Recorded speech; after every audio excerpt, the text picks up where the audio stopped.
No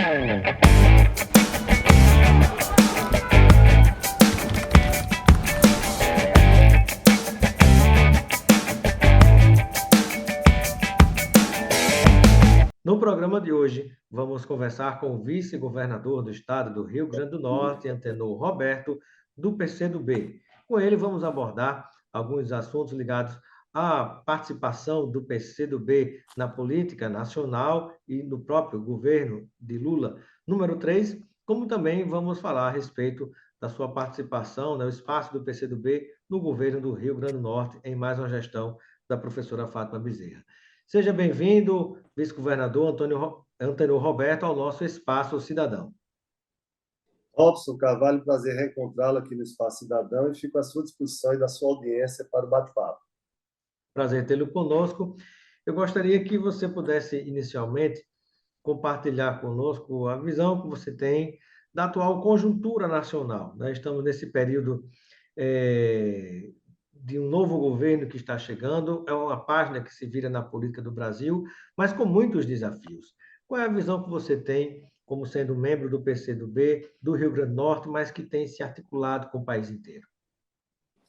Recentemente eu participei da reunião do Comitê Central, que fez o balanço das eleições, e há uma unanimidade do partido de que, e agora nós estamos inclusive em períodos de festejos, natalino e ano novo, que é numa ambiência de uma grande vitória do povo brasileiro, que nós conseguimos interromper esse processo de um governo autoritário e atacava e permanentemente praticava erosões às instituições do Estado Democrático de Direito. Então, é um período de crise institucional permanente e riscos à democracia.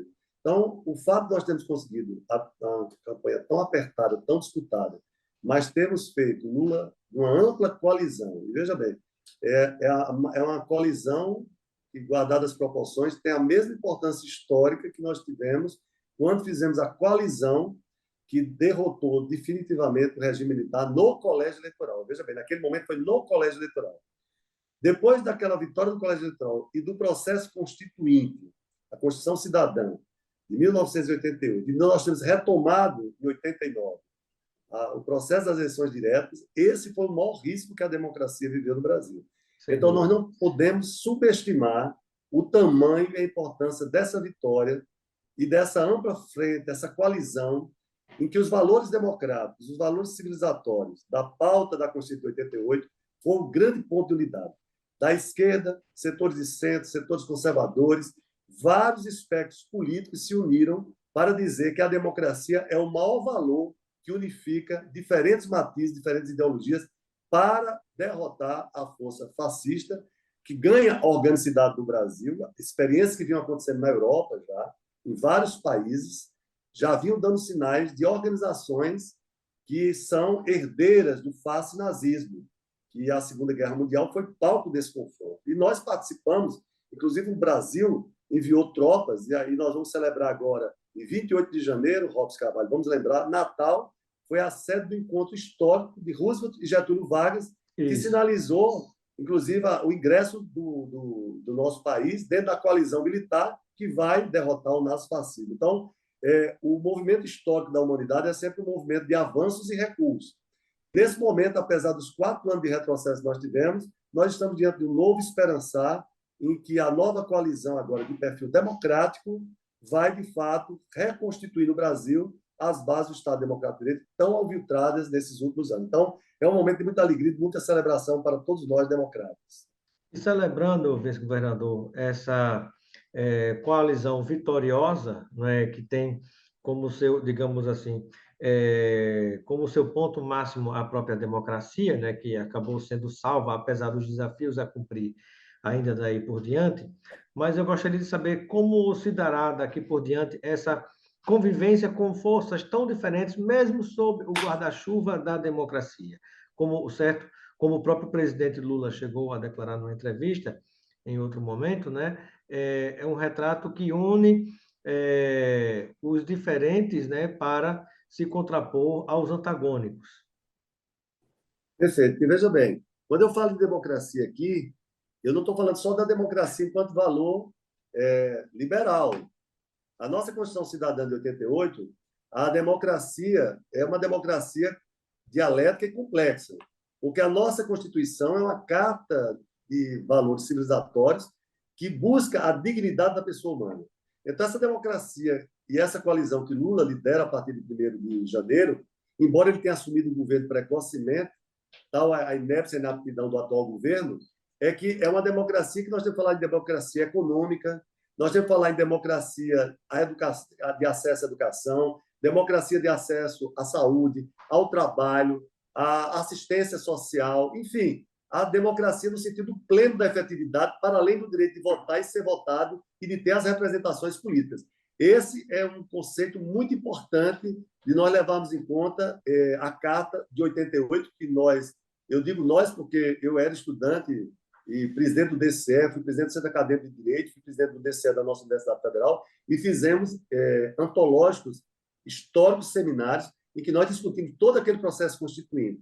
Então, nós sabemos e temos a consciência de que a democracia da qual nós estamos falando, nós interrompemos o processo de fascistização que o governo estava instituindo dentro do Brasil, as instituições estavam sendo intoxicadas por essa concepção de Estado autoritário, para reconstituir a ambiência do diálogo, da transparência, mas a democracia tem que ser discutida para além dos valores liberais. Nós temos que entrar exatamente na discussão do Estado Democrático de Direito, que é o Estado do bem-estar social também, em que você faz o desenvolvimento econômico com sustentabilidade. E o grande conceito hoje da ONU, de todos os debates do mundo, é que sustentabilidade envolve desenvolvimento com inclusão social. Não se pode mais pensar em grandes investimentos, no empreendedorismo, para que esses investimentos que chegam ao país, que vão ser agora palco de espaço, porque a própria vitória de Lula abre para o Brasil todo um espaço de retomada de relações internacionais, inclusive na área do comércio exterior, nós temos que pensar na sustentabilidade como valor a agregar no desenvolvimento nacional. Esse é um grande desafio da coalizão que Lula vai liderar, que já é bastante eclética. Nós temos nomes tanto ligados ao PT como ao PCdoB, mas teremos nomes ligados ao centro, a própria figura do Alckmin como vice-presidente, sendo também designado para funções ministeriais, é um bom sinal de que Lula está consciente de que a esquerda não tem força suficiente para conduzir um processo de transição democrático e de conteúdo econômico, de inclusão social com sustentabilidade, sem contar com os setores de centro, setores liberais, setores progressistas de uma forma geral.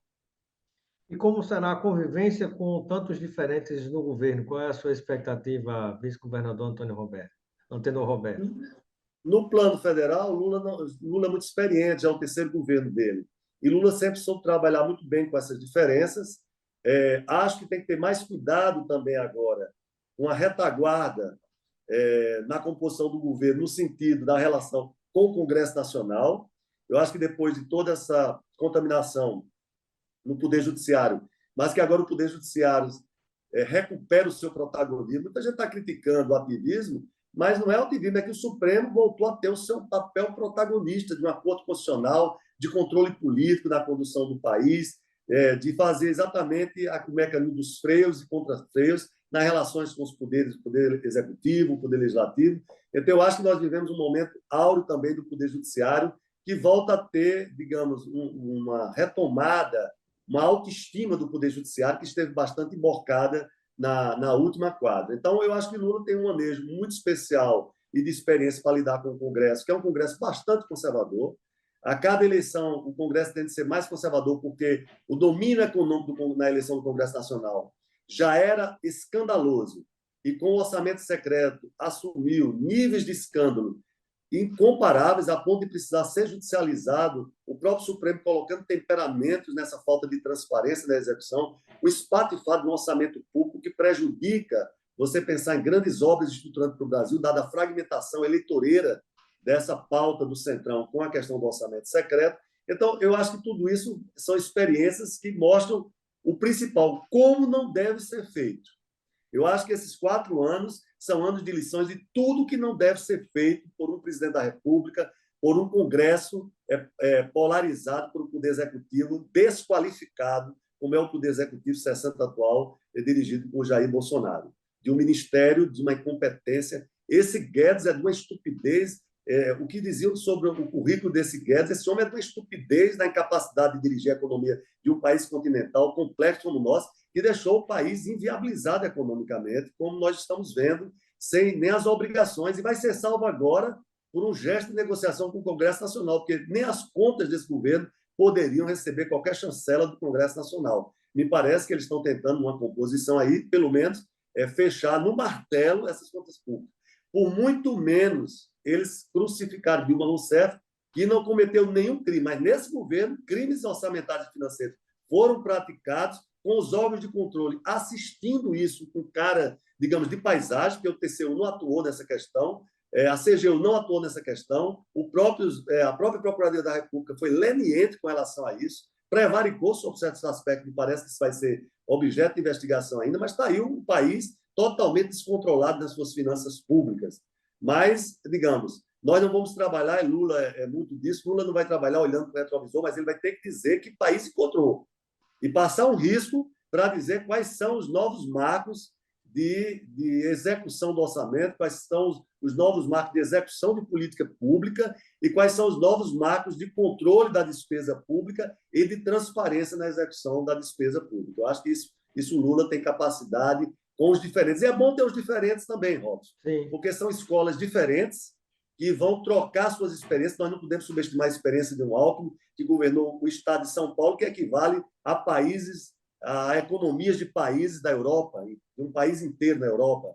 A economia de São Paulo é a economia mais importante do próprio Brasil, em termos de percentual na nossa economia. Então, não vamos subestimar a experiência de um vice-presidente, que foi governador 2 vezes do estado de São Paulo, parlamentar também experiente. Então, a Simone Tebet, eu acho fundamental que a Simone Tebet venha integrar o governo, porque ela trouxe uma voz da mulher de um setor que não é de esquerda, mas que precisa ser ouvido também. As lideranças que ela representa, o setor que ela representa, e ser uma mulher pautando isso tem um sentido diferente. Então, eu tenho grande expectativa. O reencontro de Lula com Marina Silva, por exemplo, outro momento esplendoroso, é a reconciliação de aliados que já foram de um mesmo partido, já pensaram iguais, depois pensaram diferente, romperam, mas em nome do Brasil se reencontram. Isso é um gesto espetacular, esse gesto de Marina, dentre tantos outros gestos que nós tivemos da classe política brasileira. Então, é um momento de grande expectativa que nós vivemos.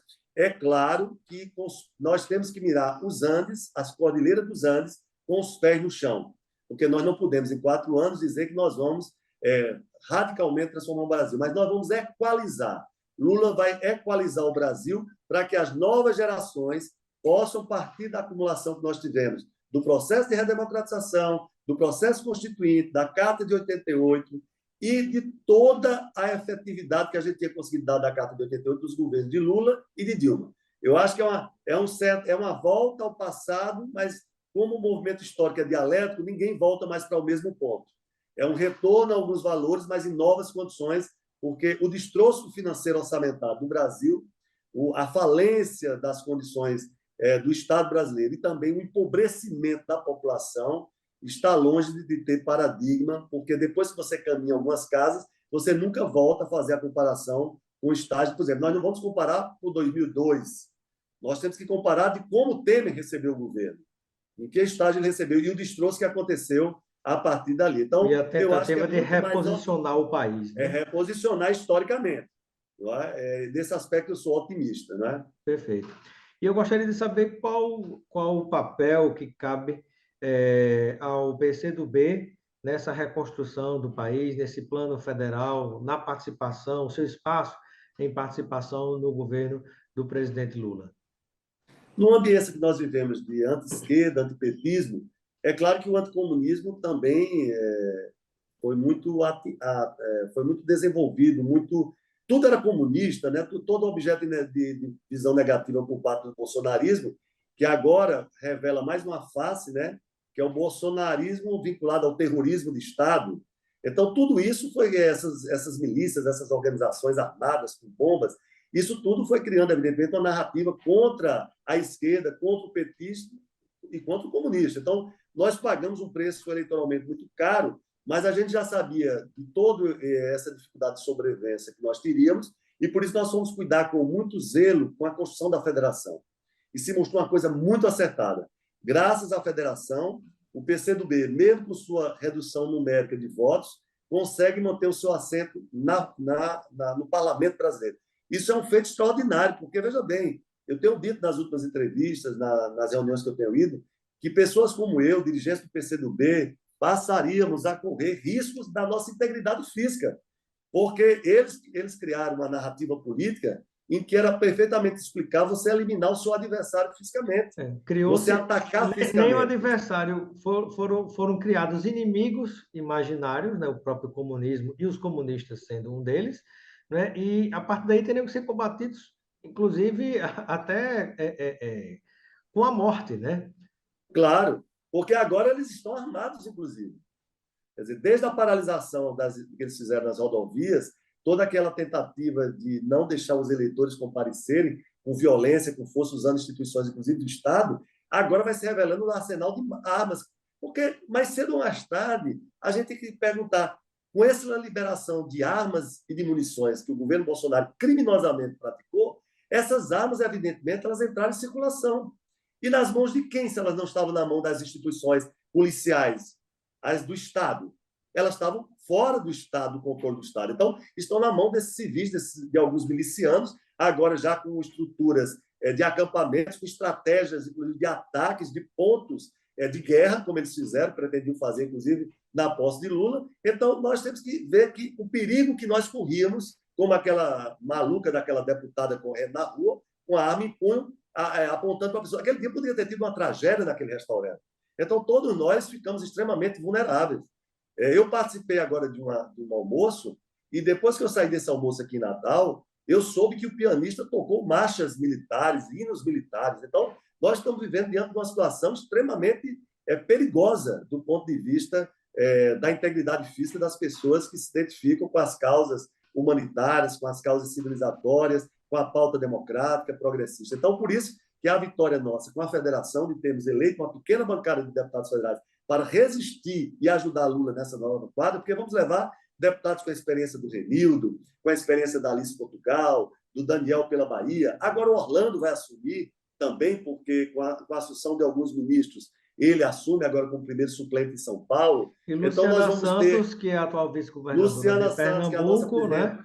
Ela assume o Ministério da Ciência e Tecnologia, né? Ela é presidente nacional do PCdoB, né? Exatamente, assume o Ministério da Ciência e Tecnologia. Então, nós vamos ter nossa participação no Poder Executivo e vamos ajudar também no Poder Legislativo. Então, estamos realmente posicionados para ajudar a Lula nessa travessia longa, dura e penosa que ele vai encarar com essa ampla coalizão. E Antenor Roberto, vice-governador do Rio Grande do Norte, ao deixar seu posto de vice-governador, vai assumir alguma missão no próprio governo Fátima, que vai para o segundo governo, ou pode surgir alguma alternativa interessante no plano federal no governo Lula? Quando eu assumi o cargo de vice-governador, logo que eu tomei posse, nós construímos com o partido o seguinte raciocínio. A política institucional e a participação do PCdoB faz parte, inclusive, hoje do nosso programa, das nossas orientações.